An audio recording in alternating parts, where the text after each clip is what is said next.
খুব প্রশংসনীয়। রতন সেনগুপ্ত গত অনেক বছর ধরে এখানে রক্তদান শিবির করছেন, 16তম। আমি প্রতিবারই আসি, আমি ওকে অভিনন্দন জানাই এই ধারাবাহিকতা রক্ষা করার জন্য। এটাই আসল সমাজসেবা। 16তম রক্তদান শিবির। এই রক্তদানটা যখন শুরু হয় তখন থেকে এই অঞ্চলের মানুষের একটা উদ্দীপনা ছিল। প্রথম 50 জন 60 জন বাড়তে বাড়তে বাড়তে বাড়তে আজকে আপনারা দেখেছেন 200 জন ছাড়িয়ে গেছে। এখনও প্রায় 50 জনের মতো লাইনে আছে, প্রায় 250 ছাড়িয়ে যাবে আমার যা মনে হচ্ছে। মানুষের উৎসব একটাই, সারা বছর মানুষের সাথে থাকি আমি, তাই এই অঞ্চলের মানুষ আমাকে ভালোবাসে, আমাদেরকে ভালোবাসে, তাই তারা আসে। আমরা যা বলি তাই সেই রকমভাবেই তারা এসছেন আজকে রক্ত দিতে।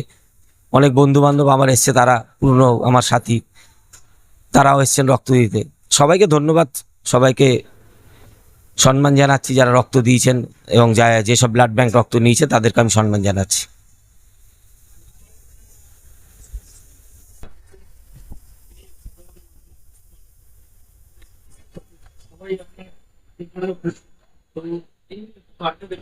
না না বাবা, নিজে কাজ করে নিজের কথা কিভাবে বলবো? আমি কাজ করি, কাজ করতে ভালো লাগে আমার। রক্তদান আর শিক্ষক দিবস দুটো হয়। শিক্ষক দিবসে আমরা অনেক দুস্থ বাচ্চাদের পড়াশোনার সামগ্রী দিই, আর এছাড়াও কারোর বিয়ে হচ্ছে না, যা যতটুকু পারি মানুষের পাশে দাঁড়াই, ব্যাস। এছাড়া আর কি, একটা সামাজিক কর্তব্য মনে করি, সমাজে থাকতে গেলে এইসব করতে হবে, তাই করি। এই নিয়ে যারা আসেননি তাদের বলবো সামনের বছর আসবেন, রক্ত দেবেন।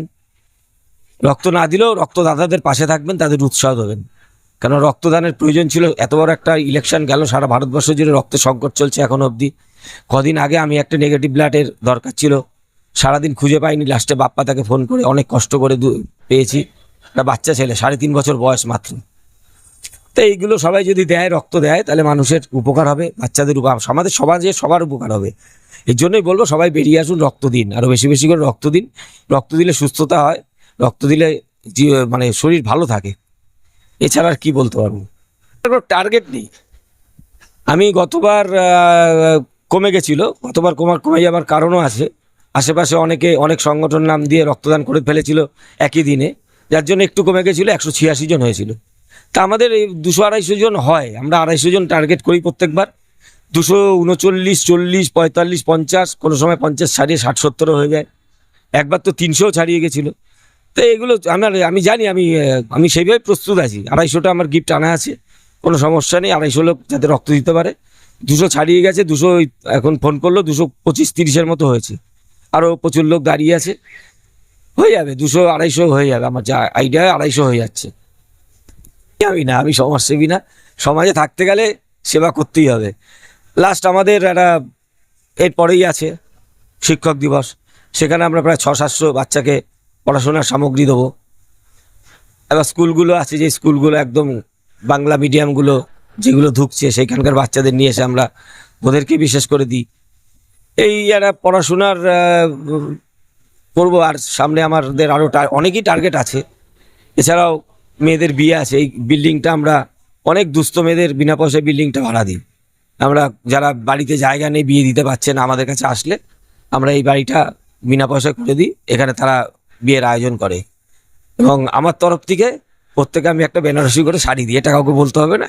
এটা আমি ওই দুস্থ মেয়েদের প্রত্যেকে বেনারসি করে একটা শাড়ি দিই এবং বাড়িটা আমরা ফ্রি করে দিই, যাতে তাদের সুযোগ হয়। এটা আমাদের সারা বছর লেগে আছে। এটা ক্লাবও আমার সাথে সহযোগিতা করে, সৃজনী ক্লাব। এটা আমরা করি। ভালোবাসা, মানুষ ভালোবাসে, মানুষের সাথে সারা বছর থাকি, তাই আসে। দেখুন, আপনি খেয়াল করবেন, সব ইয়ং ছেলে, খুব খুব আর মহিলা কিছু এসছেন, ম্যাক্সিমাম ইয়ং ছেলে। আমার সাথে থাকতে ভালোবাসে, আমাকে ভালোবাসে, আমিও তাদের ভালোবাসি, এর জন্যই আসি। এছাড়া কোনো স্বার্থ নেই কারোর কিছু। দেখা যায় প্রচুর পয়সা খরচা করছে।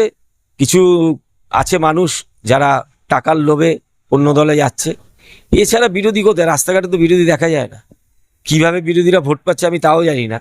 হয়তো আমাদের চলন ফেরনে কারোর ক্ষোভ হতে পারে, তার জন্য হয়তো বিরোধী, কিন্তু বিরোধীরা নিজেদের যোগ্যতায় ভোট পাচ্ছে এটা আমি বিশ্বাস করি না। কারণ বিরোধী বলে পশ্চিমবঙ্গে কিছু নেই। মামাটি মানুষের সরকার, মমতা ব্যানার্জির সরকার মানুষের সাথে আছে। অভিষেক ব্যানার্জির নেতৃত্বে তৃণমূল কংগ্রেস লড়ছে। অতএব আমরা আগামী দিনে পশ্চিমবঙ্গে সাফ হয়ে যাবে, একমাত্র তৃণমূল কংগ্রেসই থাকবে, বিরোধী বলে আর কেউ থাকবে না, যেটা গণতন্ত্রের পক্ষে অশুভ হবে। আমি চাই বিজেপি আরও বেশি করে সিট পাক, কিন্তু কি করা যায়, মানুষ যদি ওদের ভোট না দেয় আমি তো আর করে দিতে পারবো না। এতক্ষণ আপনারা দেখছিলেন নিউজ বাংলা টিভি। সঙ্গে থাকুন, দেখতে থাকুন নিউজ বাংলা টিভি।